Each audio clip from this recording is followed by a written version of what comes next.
नमस्कार दोस्तों, मैं देवेंद्र पारिक एक बार फिर आपके साथ जी के बाई डी के चैनल पे। और आज हम चल रहे थे जॉन लॉक के राजनीतिक विचारों को आगे बढ़ाते हुए और बहुत ही महत्वपूर्ण जो पॉइंट है उस पर चर्चा करने वाले थे। और पॉइंट है प्राकृतिक अवस्था संबंधी विचार और सामाजिक समझौते संबंधित विचार। लेकिन उस आगे बढ़े दोस्तों, उससे पहले आपसे रिक्वेस्ट है कि अगर अभी तक आपने हमारे चैनल को सब्सक्राइब नहीं किया तो सब्सक्राइब करें और अधिक से अधिक दोस्तों के पास शेयर करें। और अगर बेल आइकन जो है वो आप नहीं प्रेस करते तो आपको नोटिफिकेशन नहीं आता है दोस्तों, तो इसे बेल आइकन को भी जरूर आप दबा दें। चलते हैं पॉइंट की तरफ। पॉइंट है प्राकृतिक अवस्था संबंधी विचार। किसके अनुसार? जॉन लॉक के अनुसार। तो पहला इन्होंने बताया सामाजिक किंतु प्राप्त राजनीतिक। उन्होंने कहा कि मनुष्य सामाजिक प्राणी था और मनुष्य सामाजिक ही है क्योंकि मनुष्य का स्वभाव बहुत अच्छा है। किसके अनुसार?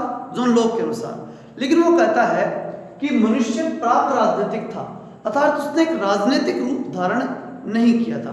ये थी उस प्राकृतिक अवस्था की चीजें। अब दूसरी बात क्या बताई उन्होंने प्राकृतिक अवस्था में कि प्राकृतिक अधिकार, उस प्राकृतिक अवस्था के अंदर प्राकृतिक अधिकार सबको प्राप्त थे। वो थे जीवन, संपत्ति और स्वतंत्रता के जो 3 प्राकृतिक अधिकार थे, ये सभी मनुष्यों को बराबर प्राप्त थे। लेकिन इनकी व्याख्या करने के लिए जो प्राकृतिक कानून थे उनके अंदर एक प्रॉब्लम थी, और वो ये थी कि ये विवेक के आदेश हुआ करते थे। प्राकृतिक कानून अर्थात उनकी जो कानून के माध्यम से विश्लेषण अगर उन अधिकारों का करना होता था तो वो मनुष्य के विवेक के द्वारा होता था। अब मनुष्य का विवेक तो सब कुछ नहीं हो सकता, तो ऐसी स्थिति में एक विवाद क्रिएट हो गया, एक समस्या आई, और वो थी न्याय की समस्या। क्योंकि न्याय करने के लिए उनके पास सिर्फ मनुष्य के विवेक के अलावा कुछ नहीं था, क्योंकि प्राकृतिक कानून, लॉक के अनुसार प्राकृतिक कानून था मनुष्य के विवेक के द्वारा दिए गए आदेश। तो ऐसे में जो न्याय की समस्या उत्पन्न हुई वो इसलिए क्योंकि विधायिका, कार्यपालिका और न्यायपालिका, ये तीनों संस्थाएं जो थी वो उस समय नहीं थी, सिर्फ मनुष्य का विवेक ही सब कुछ था। तो ये बड़ी समस्या उत्पन्न हुई, और यही समस्या थी और यही कारण था कि लोग को जो है सामाजिक समझौते का विचार रखना पड़ा, और उसके अनुसार प्राकृतिक अवस्था के जो लोग थे उन्होंने सामाजिक समझौता किया। अब हम बात करें कि प्राकृतिक अवस्था फिर थी कैसी, वो प्राकृतिक अवस्था कैसी थी।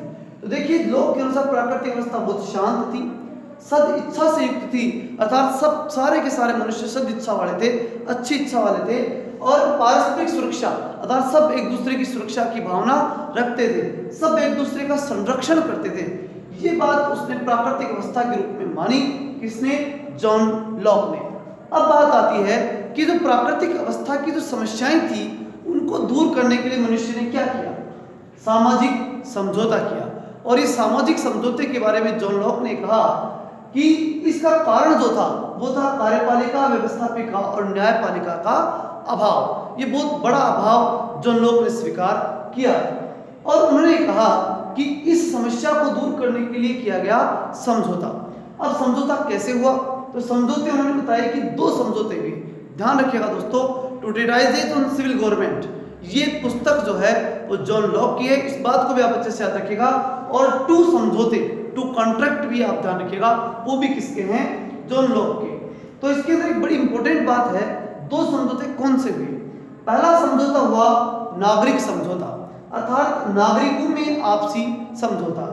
ये संपूर्ण नागरिक आपस में मिलकर के इकट्ठे हुए, उन्होंने माना कि हमें राजनीतिक रूप से इकट्ठा होना चाहिए, अर्थात हमें एक समाज बनाना चाहिए, एक नागरिक, एक सिविल सोसाइटी की स्थापना हमें करनी चाहिए।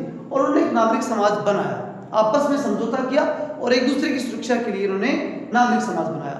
उसके बाद उन्होंने कहा कि हम सब मिलकर के एक शासक की नियुक्ति करते हैं। तो उन्होंने एक शासक के साथ समझौता किया, उसकी नियुक्ति की और उसे समझौते में शामिल किया। ध्यान रखिएगा, हॉब्स ने जब हॉब्स के अनुसार जब सामाजिक समझौता हुआ और शासक की नियुक्ति हुई तो शासक समझौते में शामिल नहीं था, लेकिन लॉक के अनुसार शासक समझौते में शामिल था। अगली चीज आती है कि ये सारा नागरिक समाज जब शासक से समझौता करता है तो एक शर्त रखता है, और शर्त ये कि आपको हमारे जीवन, संपत्ति, स्वतंत्रता के जो नागरिक अधिकार हैं उनकी रक्षा करनी है। अगर आप ऐसा नहीं कर पाते हैं तो हम आपके विरुद्ध क्रांति करके आपको हटा देंगे। अर्थात शासक क्या है? अस्थायी है, लेकिन नागरिक समाज स्थायी है। अब बात आती है कि ऐसी स्थिति स्थिति में जो राज्य बनेगा तो क्या होगा?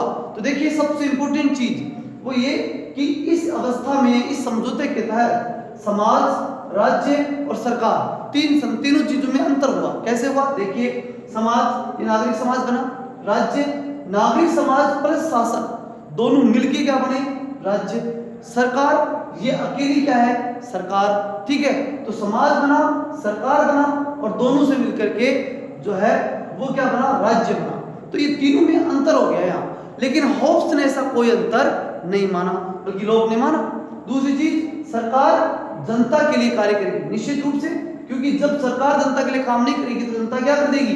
क्रांति कर देगी, अर्थात जीवन संपत्ति स्वतंत्रता की रक्षा करनी ही पड़ेगी। और अगर ऐसा नहीं कर पाती है तो जनता शासक के विरुद्ध क्रांति कर देगी।